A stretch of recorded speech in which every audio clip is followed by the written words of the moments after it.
Eto, pasok ang ating mga OJTs. Eh kasi wala na akong pera, idol. Kaya malungkot ka? Opo. Ganun ba yun? Sige. Since na para maging masaya ka, i-shoutout mo kung sino gusto mo i-shoutout ngayon. Hi, shout out nga pala sa mga fam ko dyan sa Marcos. Friday na bukas, malapit na ako umuwi. Alright, pag ganyang weekend, umuwi kayo no, sa inyong mga pamilya. Maganda yan at nakikita ninyo ang inyong mga magulang. Alright, si Jennifer naman. Bakit kasi? Kasi kulang ako sa tulog, idol. Ay, kulang sa tulog, ano? Ilang bang oras ka dapat matulog? 8 hours dapat 8 a hours. day. Oo nga, idol. para ma-maintain mo yung kagandahan mo at kagwapuhan ninyo. Dapat natutulog ka ng 6 to 8 hours a day. Ayan. Ah, yes, idol. Sino?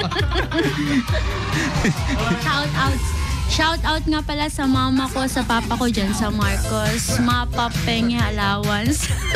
Ubus na daw ang allowance. Naku ha. Kawaan nyo naman ang inyong mga magulang dahil alam nyo, ang hirap din talaga bilang magulang. Ang hirap din talaga umanap ng pera. Pero hindi pinupulot. No, ayan Yes ha. po. Hinihingi. Hinihingi sa inyong mga employer. Oh, sweldo ko, nasa na? Tingnan mo, check mo na. Meron na, pumasok na. Okay, si Harvey ang susunod. Harvey. Kasi wala nang laman ang wallet ko. Wala na laman. Ayan, Harvey, lagyan mo ng laman. Ba't puro resibo o puro cards na lang ang laman? Puro ID na lang ang laman. Kumusta na yung mga may birthday dyan? O yung mga taga Dingra Ilocos Norte? Yung mga taga, yung grupo mo, mga Chassis. Shout out Chassis 61890 Ilocos Norte chapter, and especially to Dingreños chapter, and mga taga Puruganan dyan.